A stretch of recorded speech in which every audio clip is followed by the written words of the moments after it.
Welcome to A Piece of CX, Cognigy Nexus 2026, day 2. So I did make an attempt to record this when I was over in Germany using some new hardware, and the recording seemed to have gone well until I went to play it back, and it was entirely muted. Thought, you know what, we'll take a little bit of downtime, take the weekend off, come back focused, refreshed, and composing some thoughts on day 2 of what was a wonderful event over in Munich. So the day kicked off with our host, Ikenna Azaweke, who was engaging throughout and, really elevated the different sessions between the different speakers as well. So really good from him. We started day 2 with a keynote from Alliance and Benno Schindler. And what I've already got in my notes here in caps, just a summary, don't overshare, because we were about 20 minutes into Benno's presentation and people were taking pictures of different slides. He's like, please don't share some of this. It's not all public knowledge yet. So what we'll do is we'll go high level. He was really, really engaging, really spoke highly of, they have been working for 6 years with voice AI, with Cognigy since 2021. Before that, it was their own code. And essentially, they're looking at radical process redesigns with AI. They have their own voice AI called Ellie, and they're looking at conversational AI to deliver deflection, part automation, full automation, and agent assist. And actually, what was interesting here was a couple of things. One, don't automate everything. Not everything needs to be automated. Some things are best with a human. Talking about how they've used various different engines as well when they were doing different things and getting different results, talking about LLMs in general, and a philosophical point around agent assist. He was talking about the agent assist side of things, and obviously coming from a CXone background, we've got Copilot, and Cognigy has their own Copilot as well. And for him, he was talking about how the way they see it at Allianz is that it's essentially a bridge technology. So it's not a long-term technology, but it will get human agents to where they need to be in the short term. And actually, those same agents that they build using agentic will provide automations in the future. So that was really, really interesting. Looking at moving from agent assist to full and partial automation where need be as well. So that was Benno. If you haven't had a chance to see Benno speak, well worth getting to an event where he's speaking at. Really captivating individual, really put across Allianz and the team at Allianz really nicely. We then had Schwarz, which is an organization that includes the likes of Lidl, Kaufland, and a number of other organizations. And they were talking, Christian and Amelie, about essentially the strategic challenge.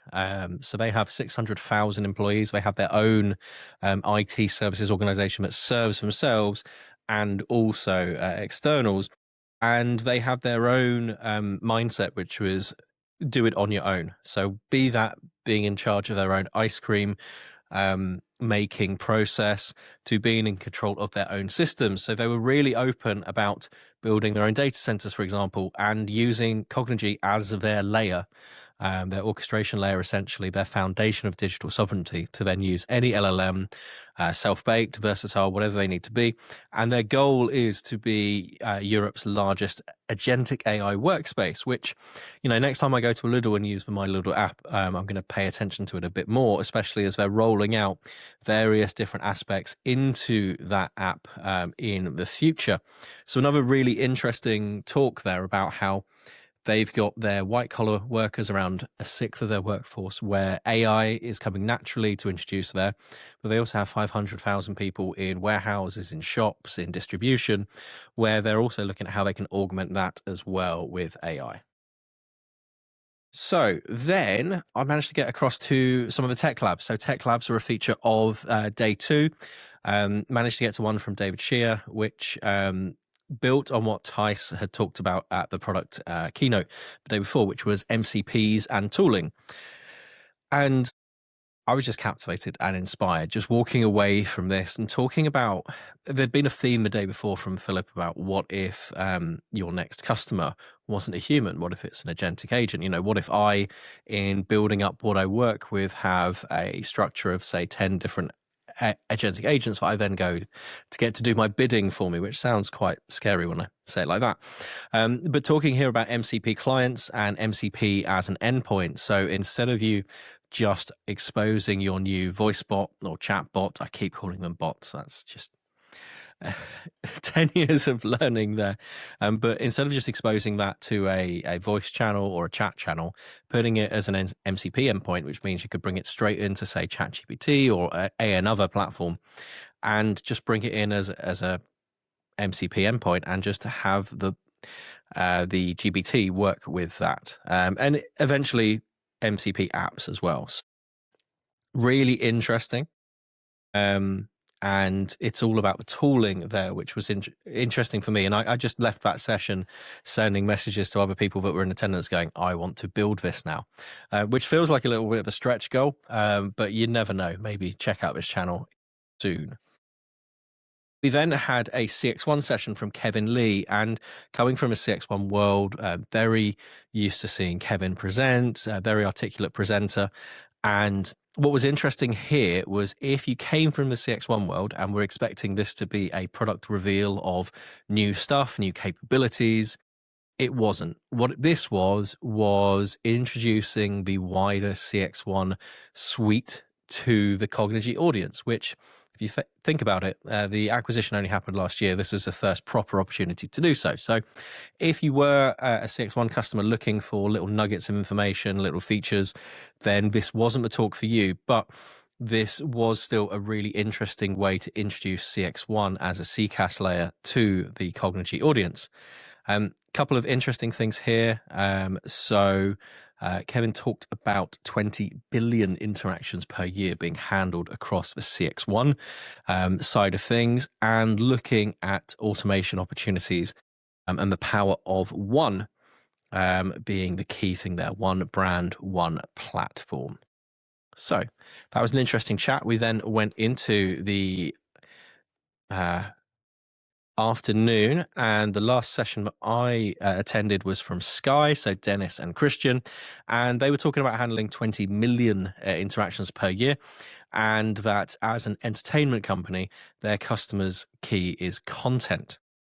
And they talked about having to transform their customer experience to the point where one of the presenters was saying he couldn't go to barbecues and say he worked for Sky because he would just get a hail of abuse of, oh, well, you cost this, for customer service is this. So the first thing they've done is look to rebuild trust. They weren't known for great customer service, as I just mentioned, and this came in the form of fixing the basics first, looking at having a digital mindset, and individual performance coaching as well. Now, those things don't necessarily sound the sexiest, but between them, they led to a 50-point NPS upswing, which, if you're aware of the London School of Economics study on NPS versus revenue, that's very good news indeed for Sky. Also, a nice reduction in agent conversations as well. Then they went through an industrialization of CX and performance. So here, looking at doing more self-care for customers, being more efficient, all that kind of stuff. And the self-care, again, drove down agent-related conversations and reduced the number of contacts per customer as well.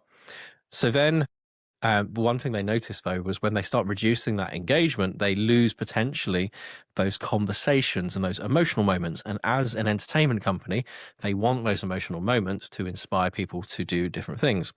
So where they are now is Act 3, which is scaling emotion with agentic AI.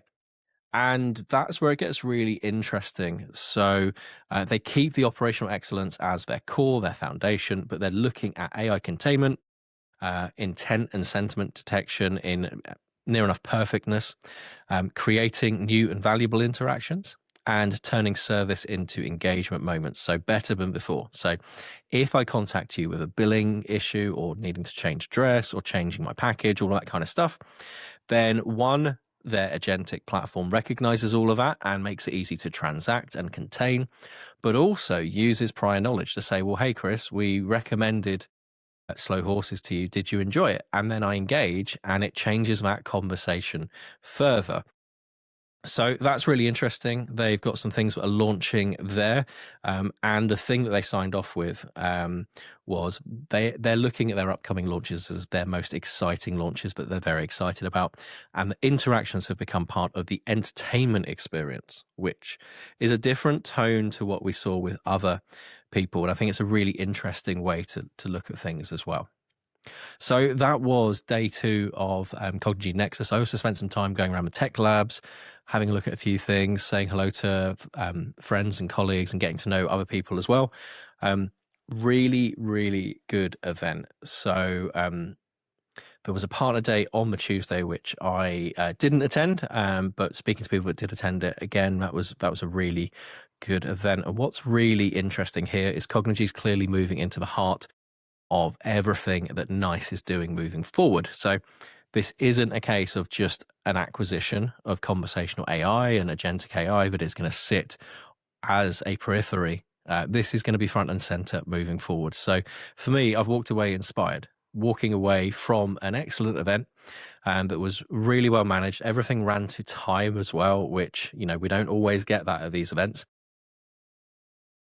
Catering, the facilities, everything was spot on from my perspective. And I walk away wanting to log into Cognigy, wanting to figure out how to do an MCP endpoint, wanting to play with this further. Big tick. I know from speaking to some people that were there from a CXone customer perspective, they were like, this is just scratching the surface of what is possible. Looking forward to Nexus 2027 would be the way I'd sign off. Thank you very much for watching A Piece of CX.